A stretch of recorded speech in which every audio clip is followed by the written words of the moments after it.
it's not like we're talking about it on this level. It's like Right. happening underneath the conversation. What are some of the things that you're noticing?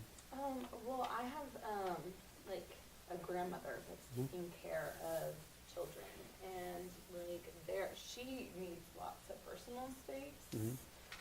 And she's an older white woman, Mhm. and the one of the children is biracial, and the other one is white. But they also like I think there's connection and attachment stuff, Mhm. but she wants her personal space, and she Yeah. wants to have that like area, and they want to be close, and they're on Mhm. top of each other, and she just thinks that that's completely wrong, and she's like they're just like out of control, and so I think some of it is it's all happening at once. Does that make sense? Quick things that come up that may or may not work that just flash in my head is finding some way, some open way to present to grandma that the way they're on top of each other, wondering out loud how that might, like, or stating or presupposing in some offhanded way, like, oh, they're really going to be close when they grow up. You know, they're really going to be able to rely on each other. I've never seen siblings as close as these. You know, very few. I can see that they're going to be able to, take care of each other when they grow up. You know, kids, that's the way kids, they jump on each other now. But, I've seen it when they get older. It usually builds. These kind of offhanded comments where you're not trying to change direct thinking, but you notice some type of long-term competency in that action, so that she's just not focused on, right now, these kids are really misbehaving, and even though it's developmentally appropriate, she may have been taught, like, that's not okay, behave, calm down, or just because of her age, maybe too. That happens to me sometimes, like if things are too chaotic too long, I'm like, okay, calm down, and so what you're doing is you're not challenging the appropriateness of that reaction in the moment. It can be understandable. What you're doing is you're offering another way, you're extending another perspective that she can also have, both and, of that behavior in a healthy way. It's connection, it's closeness, it's going to benefit them in some way, blah, blah, blah. Now with the kids, some metaphor where for people to take care of and to be there for them, like grandma needs to be, and to love them, everyone has some ways to take care of themselves. What do the kids love to do that make them feel good, that make them feel refreshed, whatever it is? What grandma needs is she needs that space sometimes. And so it's not anything about them. It's just like every person has their ways that they need to take care of themselves or feel refreshed. Grandma needs that piece so that she can continue to, be there for them. Blah, blah, blah. Thirdly, some way to work in with grandma, like, that's important, that's what you need. Which ways do you need that? Which are the times in the past exceptions where people, you like when people get close to your kids, or it's fine, or you don't notice? Why are those times different? And you need that space, that's important, we'll try to do that. The kids, they need a little bit of sometimes. Is there like a time or in a place where, that can be allowable for them to sit on your lap and hug you? Do you tell them stories at bedtime? When's the place where it's the least chaotic, where it seems the most appropriate for grandma and her value system for them to be close to them? And you try to open up that space so that she doesn't have to completely feel like she has to change who she is or really kind of have a nervous breakdown. But there's some times when it, even for her, it already naturally just hasn't come out, seems appropriate for them to be close. And mark those times, and mark them for her and the kids, so that they remember that that's when they're close and they have that experience. Does that make sense? For that situation and others, how appropriate is it to talk about research? Like say research on neuroscience or touch and dopamine and all the kind of stuff that we teach. Mm-hmm. Is that too much to bring up when there's a cultural difference there? I don't like to rule that out, because that can be helpful. When it's most helpful is when the counselor is not as invested in it, and you present it like, you verbally talk about it, but you present it like as a pamphlet. You present it as something that you're not as invested in, and maybe you're equally surprised at or equally questioned, and just kind of like, but I didn't think it. But then I saw more and more that this comes up, and Isn't that weird? Isn't that crazy? I can't believe that, that this stuff needs to happen. Random research. This person told me. Well, no, this person told me. I was telling you do stories. I was talking about how this is when this person told me they had things, and I didn't believe it. I looked it up, and then I went to this thing, and they're training or whatever, and they're telling me about this stuff that we all have, and that's not the way I grew up. You can say whatever you want, but apparently that's important. You just present it. You're not as invested in it. You leave it, and it's always important, and that's always the hard part. But this is what happens anyway, is that it's going to be their choice, what information. And so we're a little scary, like, oh, I really want to show them. It's like, well, whether you try really directly to push it or whether you do it indirectly, the situation is always the same. It's always their choice. So people tend to pick up and stick with something they feel they can choose more often. That's off the top of my head. That's probably one thing I might consider doing.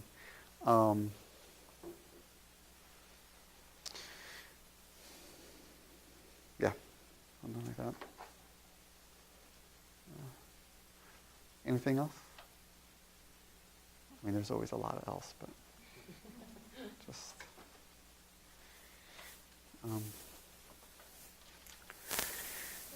Paralanguage, of course, we've talked about this before. Silences, loud voices may have different meanings. Speaking loudly is not necessarily an indication of anger. It really is just, it may be a communication style. How do the other people in the family interpret it? What are the results from it?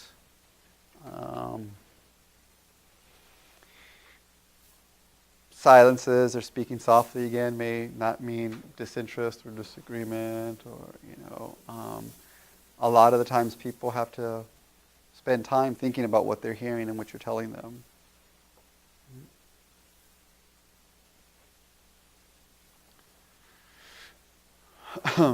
I think we've talked a lot about this. One way, in research that we talk about, and some of y'all may have heard of high context cultures and low context cultures, right?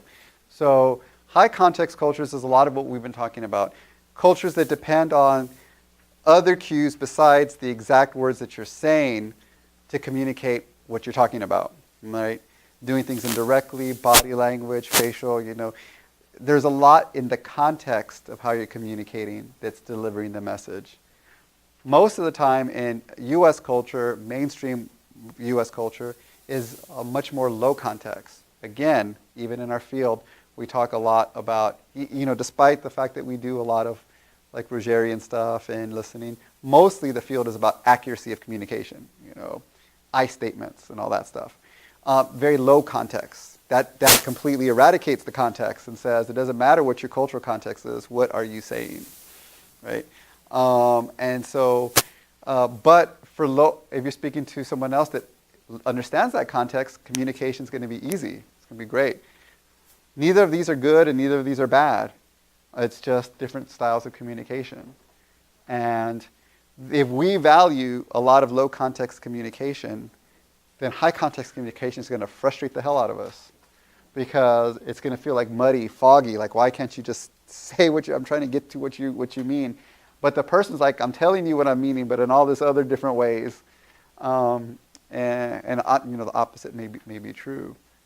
Someone from a high context cultures, you're going to say something directly, and they may not believe exactly what you're saying because you didn't couch it and you didn't give me any other indication. You're just saying some kind of words, and okay, first that's a little abrasive, and was that really what you mean? Like, you didn't give me any other indication, right? For some traditional Filipino individuals, speaking to someone in an authority, there are a lot of soft yeses that may mean no, because they're not going to question, disagree with someone in authority. So that's where a soft yes might be like, oh, they're not sure if they agree with you or not, but they're not going to say directly no. And so that might be something to be aware of. So we talked a lot about reacting, and I'm going to go through some of these because I want a little bit more. Something that is important, I think that we all know too, is that there is a difference between feeling defensive when somebody violates and acting defensively. I think it's almost impossible and maybe not even preferable to try to eradicate defensive reactions, emotional reactions, because it tells us something. It's a signal to us about something's different, something I don't agree, something whatever. But what we can do is learn how we behaviorally react to that. So changing our defensive behaviors is something we can work on. Feeling defensive is something we may always feel, right, in certain situations, right? And that's important. I think I just said all this.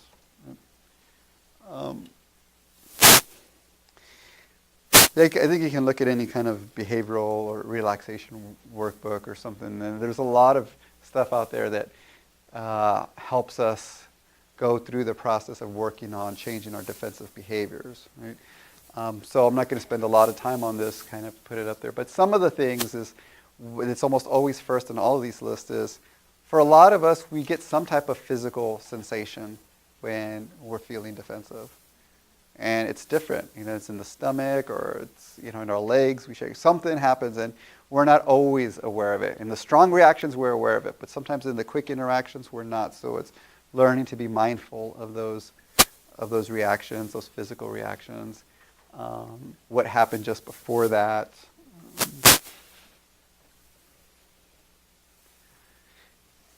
One of the things that sometimes we try to do is talk a lot when we're feeling defensive.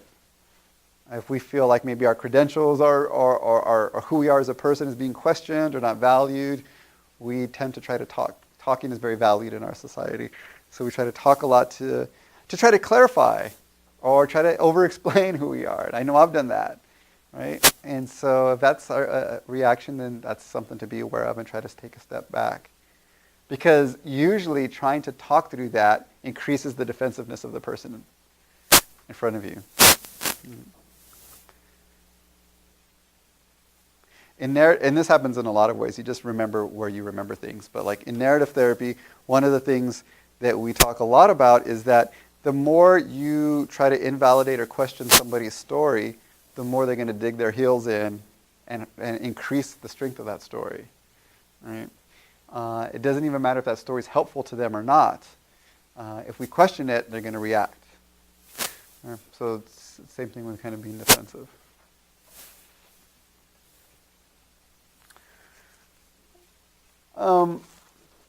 Yes? I just kind of have an example of that last one, and then it was a question I was going to ask today. Anyways, that we recently had a foster parent enrichment night, and we had a foster parent. Noelle did a training on culture for our foster parents, and a form that she gave out said the rights of children who are adopted into another culture, and it said on the list something about white people benefit from racism. Mm-hmm. So it was sort of a white privilege thought, but a dad got really upset about it, and so he came up to me afterwards, and I didn't even present that or print it out, but I'm the one who, it was Megan and I who ended up fielding the question, and so it was a really hard one because white privilege is such a big topic, but he had just gotten this form, and it said that, and so I tried to explain the whole you or I can go to the store and buy a Band-Aid and we know that it's going to match the color of our skin. In that way we benefit because we can buy Band-Aids, or you or I could go to a job interview and more than likely we're not going to be worried the whole way there whether or not we're going to be hired because of the color of our skin. Mm-hmm. And then I just tried to keep saying, I took a course on white privilege in college and it was really hard for me, and it took me probably half of the semester to really start to get used to these ideas because it makes you feel like you're being blamed or like you're contributing or you want it because you're benefiting. So I tried to join with him, but I also tried to explain it, and I just made a big mess of it, and it was. That's hard. It was such a because he was mad. Yeah. And he was like, "Does Starry agree with this? Mhm. Like almost like I'm walking out, I'm done with Starry, if you agree with that statement. All my defenses for sure. Yeah, that must have been kind of scary. You must have been, are you shaking now talking about it? I would be sometimes because I have those experiences. They're hard. The stepping back from it, how do you see that interaction now? Like, what happened? If you had to explain what happened. Well, in the beginning, I really tried to not answer him, but really Uh-huh. process, like, that's a hard one, or that one is Mhm. really tricky. There's a lot of feelings behind that one. But he wanted such a definitive answer, Mhm. and to say yes without him understanding what it meant, to be like, yeah, Starry believes that white people benefit, because it's a terrible sounding sentence. Mhm. Yeah. So. Stepping back, I just feel like I just wasn't prepared. It wasn't even my topic I was presenting on, so I was very taken Aback. off guard. Yeah. But I definitely think I'm sure I got flustered and probably hives on my chest. And Yeah, that can be scary. Okay, so what I see that happened, or one way to look at what happened is, you had a low context interpretation from something. Low context is what was actually in print. Boom. It stands out, right? And that is what spoke to him. And like I said earlier, we don't have really still, even though we talk about white privilege, we don't talk about white identity as much. We don't have a language for whiteness as much. And when I teach the class, usually multicultural class is culture of the week, which I never do, but what we do is we start out talking about white identity first. Because it's only fair, I think. Usually it's like, why marginalize the other? And usually cultural minorities are the other. And we think we need to know about them first. But no, we need to know about white identity first. That's the majority of the population. That's what we live in. So what happened is you had a low context communication reaction matched by another low context communication reaction. The accuracy, you're giving them examples of why that was accurate. Which made sense. Low context, the accuracy of what was going on. Try to process it at first, didn't work. Here's where sometimes the two cultural communication styles can be complementary. What stands out, because I have those reactions a lot as well in discussions, is for me, he needed a high context response. And I might have apologized, even though it seems, what, you're apologizing?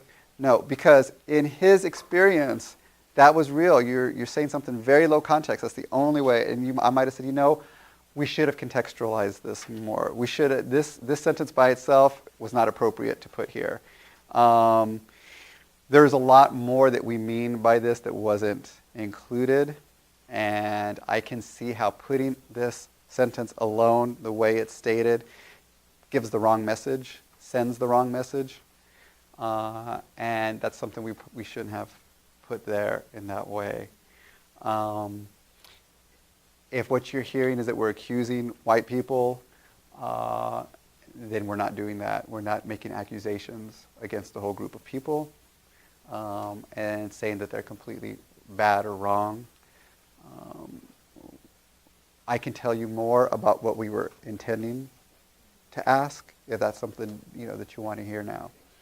Now, okay, I'm here talking easily. The guy's not there, right?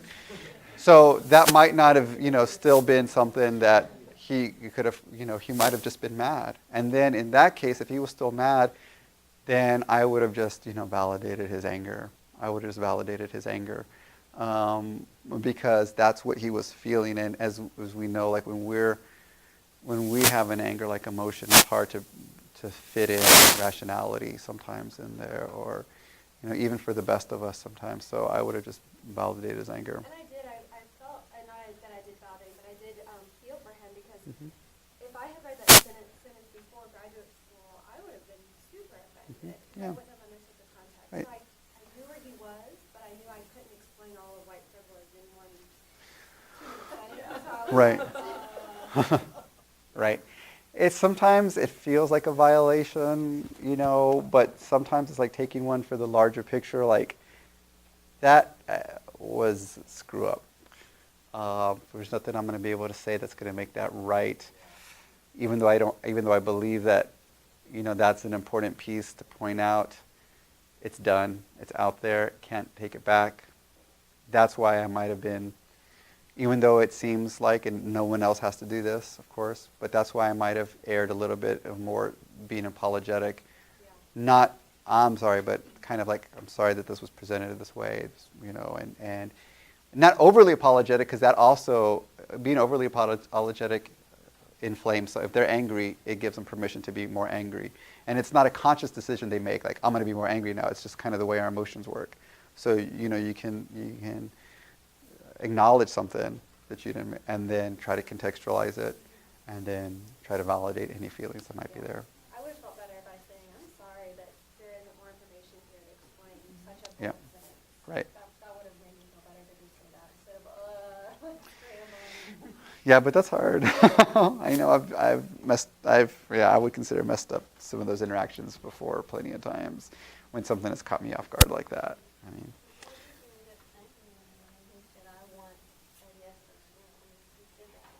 Yeah, I think I just kept saying, I don't even remember. Megan, what did I say? I think he kind of left pretty abruptly, but He kind of stormed out. yeah. Like he wanted to throw the paper. He may have actually thrown it on the table. He was mad. So I don't quite remember what I said except for that I didn't answer it because I didn't feel like I could speak for sorry. So I didn't give him a yes or a no. I just Right. said that this is a common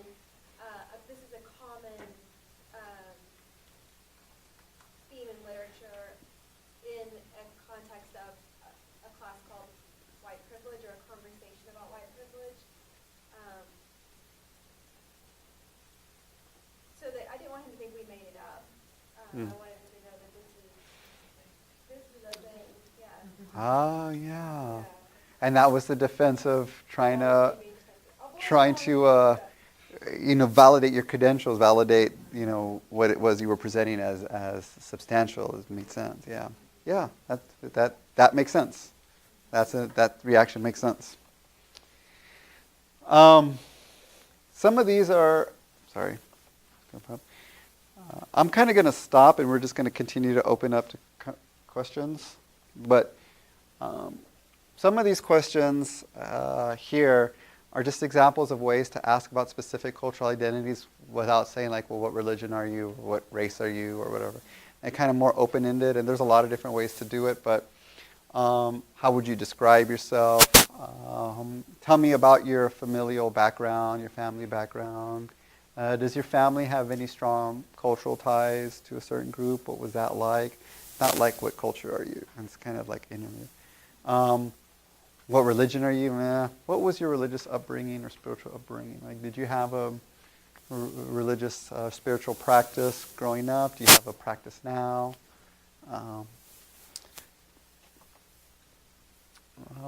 Do you have an experience with disability? Is another way. And that, do you have a disability? Right? What did it mean to grow up as a girl or a boy in your family, in your community, in your culture? Sexual orientation, relationships. Do you currently have a partner? Could you tell me about significant, intimate relationships that you've had in your life? So that's one way to talk about romantic relationships or intimate relationships that's open. Something really quick about that. I think that those questions really encourage us to have an adult-only session. I really think there's so much we don't ask because there's kids in the room. Right. And I think that we could really benefit from a parent-only session in the beginning so that so that parents can speak freely. It's a good idea. Yeah. It's a good idea. This is an example, but I don't think we need to go over it. I can email you the PowerPoint if you want. These are some questions to ask, 5 minutes, and then I'm going to 2-3 minutes for the next couple of slides, and I want to leave the last 15 minutes open. I think this, you know, when I think about cultural responsiveness, it's not its own, it's just like cultural identity, it's not its own isolated category. For me, it's integrative into how we do counseling all the time, or therapy, or social service, all the ways, integrated, right? And so that's why there are certain questions that I like to ask, and we should ask of ourselves. So as your role as the counselor, or some of you are case workers, what do you see as your primary role? It's always important to ask ourselves that. Write it down, scratch it, you know, write it, notepad, whatever, every once in a while. What is your primary role? Because that might change, and you might not realize that that's changed as you've had experiences. Is it promoting change? Is it expanding meanings? Is it facilitating hope? Is it being a teacher? I mean, what is your primary role or roles? And the more important question is, where did you learn this? When you answer that question, ask yourself, where did I learn this was my role? Where? You know, I'd have to think about that. Was it through my family? Was it my professors? Did I just decide, kind of pull things together and decide, take bits and pieces? All this, I swear, is going to help with cultural responsiveness, because the clearer you are on your role,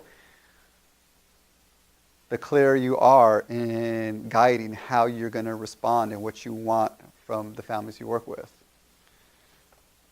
Right? Families have several different expectations from you. And I always think for most families, it's an opportunity to tell their story. To receive some feedback, immediate, concrete, a lot of the times. They want balance to be restored a lot of the times, in line with parental expectations a lot of the times, like what they believe balance is, right? Reduce stress, increase communication and understanding. Sometimes these are mutually exclusive. I mean, some parents believe balance is listening to what they want, and they don't want any communication from their kids. Or sometimes they're not mutually exclusive, and it just depends. One of the things that I always like to mention and to ask is being a client, right? When did you take your course on how to be a good client? Where did you learn how to be a good client? Did you learn it in elementary school? Did you learn it in high school? Did you learn it in college? Being a good client 101? Our clients didn't take that class either, because it doesn't exist. We have very subtle expectations of families, even the best of us. Always remember, when clients aren't reacting to us in certain ways, nobody's taught them how to be a client. That's a huge value imposition as a field that we have with the people that we work with. We assume that they are clients. Someone has to choose to be a client, even if we go see them, even if it's mandated. Internally, they have to choose to be a client inside. And choosing to be a client means they have to know what being a client is. And a lot of times, they just make that up as they go along. And so a lot of the times, the way they're responding to us has to do with their ambiguity about what the hell being a client is. They don't know. And there is no one way to be a client. Assuming that somebody is a client can be a value imposition, a mental health, counseling field imposition on the people that we work with. Being a client is not a main part of their identity most of the time, nor should it be most of the time. Nobody's taken the How to Be a Client 101 class. So, how do we know that they're ready for a lot of this? Is something that comes up a lot.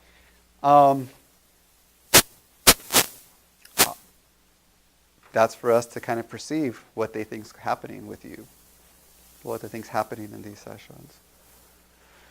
And then you get to see if your role matches their expectation of what we're expecting from them. Okay. What are your boundaries? What's your framework that constitutes therapy or counseling or case management? Is it education? Does it include incorporating their perspectives? To what degree incorporating their perspectives? Because that can that might not mean advocating or incorporating perspectives that are not helpful or not functional for themselves or their children, right?